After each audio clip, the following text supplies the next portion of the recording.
ಕಳೆದ ಒಂದು ವಾರದಿಂದ ಚರ್ಚೆ ಆಗ್ತಿರುವಂತಹ ವಿಷಯ ಅಂದ್ರೆ ಅದು ಧರ್ಮಸ್ಥಳ ಹಿಂದೂ ದೇವಸ್ಥಾನನ ಅಥವಾ ಜೈನರ ದೇವಸ್ಥಾನನ ಅಂತ. ಎಷ್ಟೋ ಜನ ಅಯ್ಯೋ ಈ ಒಂದು ವಿಷಯ ನಮ್ಗೆ ಗೊತ್ತೇ ಇರ್ಲಿಲ್ವಲ್ಲ, ಇದು ಜೈನರ ದೇವಸ್ಥಾನನ, ಹಾಗಾದ್ರೆ ನಾವು ಇಷ್ಟು ದಿನ ಜೈನರ ದೇವಸ್ಥಾನಕ್ಕೆ ಹೋಗ್ತಿದ್ವು ಅಂತ ಪಾಪ ಅಚ್ಚರಿಗೆ ಒಳಗಾಗಿದ್ದಾರೆ. ವೀಕ್ಷಕರೇ, ಇಂಥವ್ರಿಗೆ ಈ ವಿಷಯ ಅಲ್ಲ, ಬೇರೆ ಯಾವುದೇ ವಿಷಯ ಕೂಡ ಗೊತ್ತಿರೋದಿಲ್ಲ. ಅವರೊಂಥರ ಬಾವಿಲಿರೋ ಕಪ್ಪೆಗಳ ತರ. ಬನ್ನಿ ವೀಕ್ಷಕರೇ, ಇವತ್ತಿನ ಈ ಒಂದು ವಿಡಿಯೋದಲ್ಲಿ ಈ ಧರ್ಮಸ್ಥಳದ ಹಿನ್ನೆಲೆ ಏನು, ಇದು ಯಾಕೆ ಜೈನರ ಒಡೆತನಕ್ಕೆ ಹೋಯಿತು, ಇದು ನಿಜಕ್ಕೂ ಜೈನರ ದೇವಾಲಯನ, ಹಾಗೂ ಇಲ್ಲಿ ನಡೀತಿರುವಂತಹ ಪೂಜೆ ಪುನಸ್ಕಾರ ಇವೆಲ್ಲವೂ ಕೂಡ ಜೈನರೇ ಮಾಡೋದ? ವೀಕ್ಷಕರೇ, ಧರ್ಮಸ್ಥಳಕ್ಕೂ ಹಾಗೂ ಜೈನರ ಮನೆತಂದವ್ರಿಗೂ ಏನ್ ಸಂಬಂಧ, ಇದರ ಆಳ್ವಿಕೆ ಹಾಗೂ ನಿಯಂತ್ರಣ ಇವ್ರ ಕೈಗೆ ಬಂದದ್ದು ಹೇಗೆ ಮತ್ತೆ ಯಾವಾಗ ಅಂತ ನೋಡೋದಾದ್ರೆ, ವೀಕ್ಷಕರೇ, ಧರ್ಮಸ್ಥಳ ದೇಶದಲ್ಲೇ ಒಂದು ಸುಭದ್ರವಾಗಿ ನೆಲೆ ನಿಂತಹ ಸಮೃದ್ಧ ಧಾರ್ಮಿಕ ಕ್ಷೇತ್ರ. 8 ಶತಮಾನಗಳಿಗೂ ಹೆಚ್ಚಿನ ಸುದೀರ್ಘ ಐತಿಹಾಸಿಕ ಹಿನ್ನೆಲೆ ಹೊಂದಂತ ಇದು ದೇಶದ ಪ್ರಮುಖ ದೇವಸ್ಥಾನಗಳಲ್ಲಿ ಒಂದು. ಇದು ಇತರೆ ದೇವಸ್ಥಾನಗಳ ಹಾಗೆ ಸರ್ಕಾರದ ವಶದಲ್ಲಿ ಇಲ್ಲ. ಆರಂಭದಿಂದಲೂ ಕೂಡ ಇದು ಅಲ್ಲಿಯ ಜೈನ ಮತಸ್ಥರ ನಿಯಂತ್ರಣದಲ್ಲಿ ಪಾಲಿಸಿಕೊಂಡು ಬಂದಿದೆ. ವೀಕ್ಷಕರೇ, ಧರ್ಮಸ್ಥಳ ದಕ್ಷಿಣ ಕನ್ನಡ ಜಿಲ್ಲೆಯ ಬೆಳ್ತಂಗಡಿ ತಾಲೂಕಿಗೆ ಸೇರಿದೆ.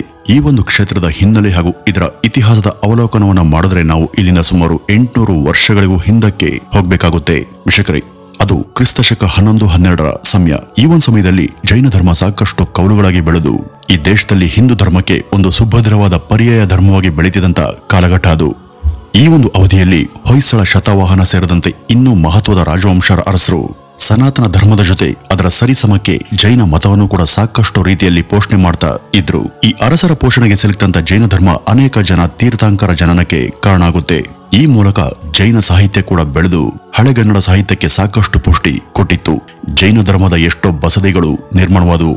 ಜೈನರ ಹಾಗೂ ಹಿಂದೂ ದೈವಾರಾಧಕರ ಸಮಾಗಮಕ್ಕೆ ನಮ್ಮ ರಾಜ್ಯ ಉತ್ತಮ ಉದಾಹರಣೆ. ಇನ್ನು ಧರ್ಮಸ್ಥಳಕ್ಕೆ ಆಗ ಈ ಹೆಸರು ಇರಲಿಲ್ಲ. ಆಗ ಈ ಒಂದು ಹಳ್ಳಿ ಹೆಸರು ಮಲ್ಲಾರ ಮಡಿ ಅಂತ ಕರೀತಾ ಇದ್ರು. ಇದು ಬೆಳ್ತಂಗಡಿಯ ಒಂದು ಸಣ್ಣ ಗ್ರಾಮ. ಧರ್ಮಸ್ಥಳದ ಮೂಲ ಹೆಸರು ಕುಡುಮ. ಇಲ್ಲಿಯ ನೆಲ್ಯಾಡಿ ಬೀಡು ಎಂಬಲ್ಲಿ ಬೀರ್ಮಣ್ಣ ಪೇರ್ಗಡೆ ಎಂಬ ಹೆಸರಿನ ಜೈನರ ಮುಖ್ಯಸ್ಥನೊಬ್ಬ ತನ್ನ ಪತ್ನಿ ಆದಂತಹ ಅಮ್ಮು ಬಳ್ಳಾಲ್ತಿ ಎಂಬಾಕೆ ಜೊತೆ ವಾಸ ಇದ್ರು. ಒಂದ್ಸಲ ಕೆಲವೊಂದಷ್ಟು ಜನ ದೈವಾಂಶ ಸಂಭೂತರು ಮಾನವ ರೂಪ ತಾಳಿ ಇವ್ರ ಹತ್ರ ಬಂದು, ನಮ್ಗೆ ಧರ್ಮ ಎಲ್ಲಿದೆಯೋ, ಯಾವ ಸ್ಥಳದಲ್ಲಿ ಸದಾ ಆಚರಿಸಲ್ಪಡುತ್ತೋ ಅಂತ ಸ್ಥಳವನ್ನ ತೋರಿಸಿ ಅಂತ ಹೇಳಿದಾಗ ಅವ್ರನ್ನ ಆಧರಿಸಿ ಬೀರ್ಮಣ್ಣ ಹಾಗೂ ಅವರ ಪತ್ನಿ ಕೆಲವು ದಿನಗಳ ಕಾಲ ತಮ್ಮ ಮನೆಯಲ್ಲೇ ಅವರನ್ನ ಇಟ್ಕೊಂಡು ಸತ್ಕರಿಸಿದ್ರು. ಇವರ ಊಟ ಉಪಚಾರ ಹಾಗೂ ಧಾರ್ಮಿಕ ಸೇವೆಗೆ ಮನಸೋತಂತ ಆ ಜನ ಈ ದಂಪತಿಗಳಲ್ಲಿ ಇದ್ದಂತ ಉದಾರತೆ ಹಾಗೂ ಸತ್ಕಾರ ಗುಣವನ್ನ ಮೆಚ್ಚಿ ತಾವು ನಿರೀಕ್ಷೆ ಮಾಡದಂತ ಧರ್ಮದ ನೆಲೆನಾಡು ಇದೆ ಅಂತ ಭಾವಿಸಿ ಒಂದು ರಾತ್ರಿ ಆ ದಂಪತಿಯ ಕನಸಲ್ಲಿ ಕಾಣಿಸಿ ಅವರು ಇಲ್ಲಿಗೆ ಬಂದಂತ ನಿಜ ಉದ್ದೇಶವನ್ನ ವಿವರಿಸಿ ಅವರಿರುವಂತ ಮನೆಯನ್ನ ಧರ್ಮದ ದೈವಗಳಿಗಾಗಿ ಮಾಡೋದಕ್ಕೆ ಅವರು ಸೂಚಿಸ್ತಾರೆ. ಅಲ್ಲಿ ನಿತ್ಯ ಧರ್ಮದ ಪೂಜೆ ಹಾಗೂ ಆರಾಧನೆ ಜರುಗಬೇಕು ಅಂತ ಕೂಡ ಆದೇಶ ಆಗುತ್ತೆ.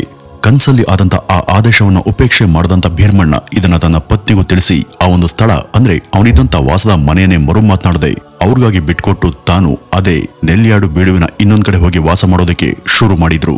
ಮತ್ತೊಂದ್ಸಲ ಇದೇ ತರಹ ಮತ್ತೊಮ್ಮೆ ಅವನ ಕನ್ಸಲ್ಲಿ ಬಂದಂತ ಅವರು ತಮ್ಗಾಗಿ ಅಂದ್ರೆ ಧರ್ಮದ ದೈವಗಳಿಗಾಗಿನೇ ತಲಾ ಒಂದೊಂದು ಬಸದಿಯನ್ನ ಕಟ್ಟಿ ಕೊಡುವಂತೆ ಆದೇಶಿಸಿದ್ವು. ಈ ರೀತಿ ಭೀರ್ಮಣ್ಣರ ಬಳಿ ಬಂದಿದ್ದಂತ ಆ 4 ಧರ್ಮ ದೇವತೆಗಳ ಹೆಸರು ಕಲರಾಹು, ಕಲಾರ್ಕೈ, ಕುಮಾರಸ್ವಾಮಿ ಹಾಗೂ ಕನ್ಯಾಕುಮಾರಿ ಎಂಬ ವಿವರಣೆ ಆ ಕಾಲದ ಎಲ್ಲ ಜೈನ ಸಾಹಿತ್ಯಗಳು ಕೂಡ ಉಲ್ಲೇಖವಾಗಿದೆ. ತಕ್ಷಣ ಈ 4 ಧರ್ಮ ದೇವತೆಯರಿಗೂ ಕೂಡ ದಂಪತಿ ಒಂದೊಂದು ಗುಡಿಯನ್ನ ಕಟ್ತಾರೆ. ಇದ್ರ ಜೊತೆ ತಮಗೆ ನಿತ್ಯ ಪೂಜೆ ಮಾಡುವಂತ 2 ಪೇರ್ಗಡೆ ವಂಶದ ಬ್ರಹ್ಮಚಾರಿಗಳನ್ನ ನೇಮಿಸಬೇಕು ಹಾಗೂ ಈ ಒಂದು ಮಹತ್ ಕಾರ್ಯಕ್ಕೆ ನೇಮಕ ಆಗುವಂತ ಅವರ ಹುಟ್ಟು ಹಾಗೂ ಕುಲ ಇವೆರಡೂ ಕೂಡ ಕಾಯ ವಾಚ ಮನಸ ಪರಿಶುದ್ಧವಾಗಿರ್ಬೇಕು ಅಂತ ಸೂಚಿಸಲಾಗುತ್ತೆ. ಇಷ್ಟೆಲ್ಲ ಆದ ನಂತರ ಇಲ್ಲಿ ನಡೆಯುವಂತ ಪೇರ್ಗಡೆ ವಂಶದವರ ಪೂಜಾ ಕಾರ್ಯಗಳಿಗೂ ಹಾಗೂ ಇದರ ಮುಖ್ಯ ಧರ್ಮಾಧಿಕಾರಿಯಾಗಿ ಇನ್ಮುಂದೆ ಈ ಕ್ಷೇತ್ರಕ್ಕೆ ಅವರು ಮಾಡುವಂತ ಎಲ್ಲ ಪ್ರಮುಖ ಕೆಲಸ ಕಾರ್ಯಗಳಿಗೂ ಭೀರ್ಮಣ್ಣರವರಿಗೆ ಬೇಕಾದಂತ ಸಹಾಯ ಮಾಡೋದಕ್ಕೆ 4ರನ್ನ ನೇಮಿಸಿಟ್ಕೊಳ್ಬೇಕು ಅಂತಾನೂ ಕೂಡ ಅವ್ರಿಗೆ ಆದೇಶ ಬರುತ್ತೆ. ಇಷ್ಟೆಲ್ಲ ಮಾಡಿದ್ರೆ ತಾವು ಇನ್ ಮುಂದೆ ಪೇರ್ಗಡೆ ಮನೆತಂದವರನ್ನ ತಲಾಂತರಕ್ಕೂ ಕೂಡ ರಕ್ಷಣೆ ಮಾಡ್ತೇವೆ ಅಂತಾನೂ ಕೂಡ ಧರ್ಮ ದೇವತೆಗಳು ಅವ್ರಿಗೆ ಭರವಸೆ ಕೊಡ್ತಾರೆ. ಅವರ ಮಾತನ್ನ ತಲೆ ಮೇಲೆ ಹೊತ್ತು ನಡೆಸಿದಂತ ಭೀರ್ಮಣ್ಣ ಅವರು ಅಲ್ಲೊಂದು ದೊಡ್ಡ ಮಂದಿರವನ್ನ ಕಟ್ತಾರೆ ಹಾಗೂ ಅದರ ಉದ್ಘಾಟನೆ ಮತ್ತು ಅದರ ಎಲ್ಲಾ ಕಾರ್ಯಗಳಿಗೂ ಮಾಧ್ವ ಬ್ರಾಹ್ಮಣರನ್ನೇ ಹುಡುಕಿ ಸೂಕ್ತವಾದವರನ್ನ ಆಹ್ವಾನಿಸಿ ಎಲ್ಲಾ ಕ್ರಿಯೆಗಳನ್ನು ಕೂಡ ಅವರಿಂದಲೇ ನೆರವೇರಿಸಿ ಧರ್ಮ ದೇವತೆಯರನ್ನ ಸಂಪ್ರೀತಗೊಳಿಸ್ತಾರೆ. ಒಂದು ಉಲ್ಲೇಖದ ಪ್ರಕಾರ ಈ ಒಂದು ಸಮಯದಲ್ಲಿ ಭೀರ್ಮಣ್ಣ ಅವರು ಇದನ್ನೆಲ್ಲ ಶಾಸ್ತ್ರೋಕ್ತವಾಗಿ ನೆರವೇರಿಸೋದಕ್ಕೆ ಸುತ್ತ ಇದ್ದಂತ ಎಷ್ಟೋ ಜನ ಹಿಂದೂ ಮುಖ್ಯಸ್ಥರನ್ನ ಹಾಗೂ ಬ್ರಾಹ್ಮಣ ವೈದಿಕರನ್ನು ಕೂಡ ತಮಗೆ ಬೇಕಾದ ಮಾಹಿತಿ ಕೇಳಿ ಪಡೆದು ಮಾಧ್ವ ಬ್ರಾಹ್ಮಣರ ಕೈಯಿಂದಲೇ ವೈದಿಕ ಶೈಲಿಯಲ್ಲಿ ಎಲ್ಲಾ ರೀತಿಯ ಪೂಜಾ ವಿಧಿವಿಧಾನಗಳನ್ನು ಕೂಡ ನೆರವೇರಿಸೋದಕ್ಕೆ ನಿಶ್ಚಯ ಮಾಡ್ತಾರೆ. ಈ ಭೀರ್ಮಣ್ಣ ಅವರು ತಾವು ಆರಾಧನೆ ಮಾಡ್ತಾ ಇದ್ದದ್ದು ಜೈನ ಮತದ ತೀರ್ಥಂಕರರನ್ನ.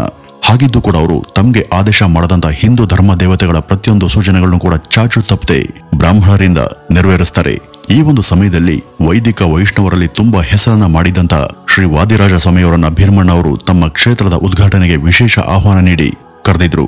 ಶ್ರೀ ವಾದಿರಾಜರು ಈ ಒಂದು ಆಹ್ವಾನವನ್ನ ಅಂಗೀಕರಿಸಿ ತಮ್ಮ ಪಂಗಡದ ಜೊತೆ ಅಲ್ಲಿಗೆ ಬಂದಾಗ ಆ ದೇವಸ್ಥಾನದ ಒಳಗೆ ಶಿವಲಿಂಗನೇ ಇರೋದಿಲ್ಲ. ಇದನ್ನು ಗಮನಿಸಿದಂತ ಅವರು ಅಸಮಾಧಾನಿತರಾಗ್ತಾರೆ.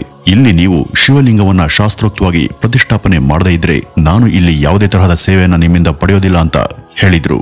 ಈಗ ಅವರ ಆಶಯದಂತೆ ಧರ್ಮ ದೇವತೆಗಳ ಮಂದಿರಗಳ ಪಕ್ಕದಲ್ಲೇನೆ ಶಿವಲಿಂಗಕ್ಕಾಗಿ ಇನ್ನೊಂದು ಅಷ್ಟೇ ದೊಡ್ಡ ದೇವಸ್ಥಾನವನ್ನ ಸ್ವತಃ ಕಟ್ಟೋದಕ್ಕೆ ಬೀರಮಣ್ಣವರು ನಿರ್ಧಾರ ಮಾಡ್ತಾರೆ. ಇದರಿಂದ ದೂರದ ಕದ್ರಿ ಮಂಜುನಾಥ ದೇವಸ್ಥಾನದಿಂದ ಒಂದು ಶಿವಲಿಂಗವನ್ನ ಮಾಡಿಸಿ ತಂದು ಆ ಶಿವಲಿಂಗವನ್ನ ಅವತ್ತಿನ ಕಾಲಕ್ಕೆ ಮುಖ್ಯ ಧಾರ್ಮಿಕ ವ್ಯಕ್ತಿಯಾಗಿದ್ದಂತ ವಾಸಲ್ ಅಣ್ಣಪ್ಪ ಸ್ವಾಮಿ ಅವರನ್ನ ಕರೆದು ಅವರ ಕೈಯಿಂದನೇ ಲಿಂಗ ಪ್ರತಿಷ್ಠಾಪನೆಯನ್ನ ಮಾಡಿಸ್ತಾರೆ. ಈ ಒಂದು ಸಮಯದಲ್ಲಿ ಕದ್ರಿಯಲ್ಲಿ ಒಂದು ಪ್ರಮುಖವಾದಂತ ಮಂಜುನಾಥ ದೇಗುಲ ಇತ್ತು. ಅಲ್ಲಿಂದಲೇ ಇವರು ಶಿವಲಿಂಗವನ್ನ ತಂದಿದ್ರಿಂದ ಇಲ್ಲಿಯ ಕ್ಷೇತ್ರಕ್ಕೂ ಕೂಡ ಮಂಜುನಾಥ ಕ್ಷೇತ್ರ ಅಂತ ಹೆಸರಿಡಲಾಗುತ್ತೆ. ಅವತ್ತಿನಿಂದ ಇದು ಶ್ರೀ ಕ್ಷೇತ್ರ ಧರ್ಮಸ್ಥಳ ಮಂಜುನಾಥ ಸ್ವಾಮಿ ದೇವಾಲಯ ಅನ್ನೋ ಹೆಸರಿಂದ ನಿತ್ಯ ಸಾವಿರಾರು ಜನ ಶಿವಭಕ್ತರು ಹಾಗೂ ಶಿವಾಧಾರಕರಿಂದ ಪೂಜೆಗೆ ಒಳಪಡ್ತಾ ಬಂದಿದೆ.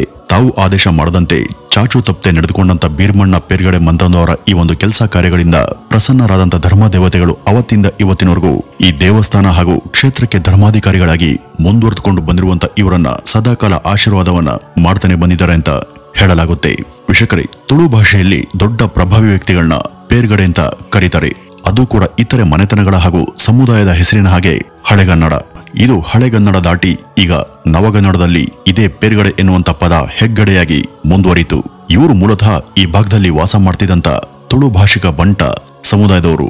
ತುಳು ಭಾಷೆಯ ಪೇರ್ಗಡೆ ಎಂಬ ಪದವನ್ನ ಕನ್ನಡದಲ್ಲಿ ನಾವು ಹೆಗ್ಗಡೆ ಅಂತ ಕರಿತೀವಿ. ಇನ್ನು ಶ್ರೀ ಮಂಜುನಾಥ ಕ್ಷೇತ್ರದ ಮೊಟ್ಟ ಮೊದಲ ಜೈನ ಧರ್ಮದ ಧರ್ಮಾಧಿಕಾರಿ ಈ ಬೀರಮಣ್ಣ ಪೇರ್ಗಡೆ. ಇದುವರೆಗೂ 20 ಜನ ಇದೇ ವಂಶದವರು ಈ ಕ್ಷೇತ್ರದ ಧರ್ಮಾಧಿಕಾರಿಗಳಾಗಿ ಸೇವೆಯನ್ನ ಸಲ್ಲಿಸ್ತಾ ಬಂದಿದ್ದಾರೆ. ಈಗ ಇರುವಂತಹ ಶ್ರೀ ವೀರೇಂದ್ರ ಹೆಗಡೆಯವರು ಇದರ 21ನೇ ಧರ್ಮಾಧಿಕಾರಿಯಾಗಿ ಈಗಲೂ ಕೂಡ ಸೇವೆಯನ್ನ ಸಲ್ಲಿಸುತ್ತಿದ್ದಾರೆ. ಕಳೆದ 7-8 ಶತಮಾನಗಳಿಂದನೂ ಕೂಡ ಇವರಿಂದಾಗಿ ಈ ದೇವಸ್ಥಾನದ ಮತ್ತು ಶ್ರೀ ಮಂಜುನಾಥ ದೇವರ ಹೆಸರಲ್ಲಿ ಸಾಕಷ್ಟು ಸಾಮಾಜಿಕ ಸೇವಾ ಕಾರ್ಯಗಳು ಮತ್ತು ದಾನ ಧರ್ಮಗಳು ಕೂಡ ನಡೆದುಕೊಂಡು ಬಂದಿವೆ. ತಿರುಪತಿಯ ಟ್ರಸ್ಟ್ ಯಾವ ರೀತಿ ತಿರುಮಲದ ಹೆಸರಲ್ಲಿ ಎಷ್ಟೋ ವಿಶಾಲವಾದಂತಹ ವೈವಿಧ್ಯಮಯ ಸಂಸ್ಥೆಗಳನ್ನ ನಡೆಸಿಕೊಂಡು ಬಂದಿದೆಯೋ ಅದೇ ತರಹ ಶ್ರೀ ಕ್ಷೇತ್ರ ಮಂಜುನಾಥ ಟ್ರಸ್ಟ್ನವರು ಕೂಡ ಸಾಕಷ್ಟು ಸಂಘ ಸಂಸ್ಥೆಗಳನ್ನ ಕಟ್ಟಿ ಬೆಳೆಸಿದ್ದಾರೆ. ಈ ಕ್ಷೇತ್ರದಲ್ಲಿ 800 ವರ್ಷಗಳ ಹಿಂದೆ ಪ್ರತಿಷ್ಠಾಪನೆಗೊಂಡಂತ ಶಿವಲಿಂಗ ಶ್ರೀ ಅಣ್ಣಪ್ಪ ಅನ್ನುವಂತ ಶಿವನ ಅನುಯಾಯಿ ಒಬ್ಬರಿಂದ ಕೂರಿಸಲ್ಪಟ್ಟಿದ್ದು. ಹೀಗಾಗಿ ಇವರನ್ನು ಕೂಡ ಈ ಭಾಗದ ಜನರು ಸಾಕ್ಷಾತ್ ದೇವ ಮಾನವ ಅಂತಾನೆ ಇವತ್ತಿಗೂ ಆರಾಧನೆ ಮಾಡ್ತಾರೆ. ಈ ಕ್ಷೇತ್ರ ತನ್ನ ಊಟ, ಉಪಚಾರ ಹಾಗೂ ವಸತಿಗೆ ತುಂಬಾ ಹೆಸರಾದಂತ ಸ್ಥಳ. ದಿನನಿತ್ಯ ಸುಮಾರು 25,000ದಿಂದ 50,000ದಷ್ಟು ಭಕ್ತಾದಿಗಳಿಗೆ ಇದು ನಿತ್ಯ ಅನ್ನ ದಾಸೋಹವನ್ನ ಮಾಡುತ್ತೆ. ಇದು ವೀಕ್ಷಕರೇ ಒಂದು ದಿನಕ್ಕೆ ಸುಮಾರು 800ಕ್ಕೂ ಹೆಚ್ಚು ಮದುವೆಗಳಲ್ಲಿ ಖರ್ಚಾಗುವಂತ ಆಹಾರದ ಪ್ರಮಾಣಕ್ಕೆ ಸಮ. ಇವತ್ತಿಗೂ ಕೂಡ ದಿನಕ್ಕೆ ಸಾವಿರಾರು ಜನ ಭಕ್ತಾದಿಗಳು ಶ್ರೀ ಮಂಜುನಾಥನ ದರ್ಶನಕ್ಕೋಸ್ಕರ ಈ ಕ್ಷೇತ್ರಕ್ಕೆ ವಿವಿಧ ಮೂಲೆಗಳಿಂದ ಬಂದು ಹೋಗ್ತಾರೆ. ಇವತ್ತಿಗೂ ಇಲ್ಲಿ ವೈದಿಕರು ಹಾಗೂ ಮಾಧ್ವ ಬ್ರಾಹ್ಮಣರೇ ಇಲ್ಲಿಯ ಎಲ್ಲ ಪೂಜೆ ಪುನಸ್ಕಾರಗಳನ್ನು ಕೂಡ ನಡೆಸ್ತಾರೆ. ಇವರು ವೈಷ್ಣವರಾಗಿದ್ದು ವಿಷ್ಣುವಿನ ಪೂಜೆಯನ್ನ ಮಾತ್ರ ಕಡ್ಡಾಯವಾಗಿ ನಡೆಸಬೇಕು ಎಂಬ ನಿಯಮ ಒಂದಷ್ಟು ಜನ ವೈಷ್ಣವರಲ್ಲಿ ಇದೆ. ಆದ್ರೂ ಕೂಡ ಸರ್ವ ಸಮುದಾಯ ಸಮನ್ವಯದ ಪ್ರತೀಕದಂದಿರುವಂತ ಈ ಒಂದು ಕ್ಷೇತ್ರದಲ್ಲಿ ವೈಷ್ಣವರೇ ಲಿಂಗ ಪೂಜೆಯನ್ನ ಮಾಡ್ತಾರೆ. ಈ ರೀತಿಯ ಅಪರೂಪದ ಪರಂಪರೆಯನ್ನ ನಾವು ಈ ಒಂದು ಕ್ಷೇತ್ರದಲ್ಲಿ ಮಾತ್ರನೇ ಕಾಣೋದಿಕ್ಕೆ ಸಾಧ್ಯ. ಹಾಗಾಗಿ ಈ ಧರ್ಮಸ್ಥಳ ಸಂಪೂರ್ಣವಾಗಿ ಹಿಂದೂ ದೇವಾಲಯ. ಇಲ್ಲಿ ನಡೆಯುವಂತ ಪೂಜೆ ಕಾರ್ಯಗಳು, ಇಲ್ಲಿನ ಆಚಾರ ವಿಚಾರ ಎಲ್ಲವೂ ಕೂಡ ನಮ್ಮ ಹಿಂದೂ ಸಂಪ್ರದಾಯವೇ. ಈ ಒಂದು ಕ್ಷೇತ್ರದ ಅಧಿಕಾರವನ್ನು ವಹಿಸಿಕೊಂಡಿರೋರು ಜೈನರು ಅನ್ನೋದನ್ನ ಬಿಟ್ರೆ ಇದು ಸಂಪೂರ್ಣವಾಗಿ ಹಿಂದೂ ದೇವಾಲಯ ಅನ್ನೋದರಲ್ಲಿ ಯಾವುದೇ ಮಾತಿಲ್ಲ.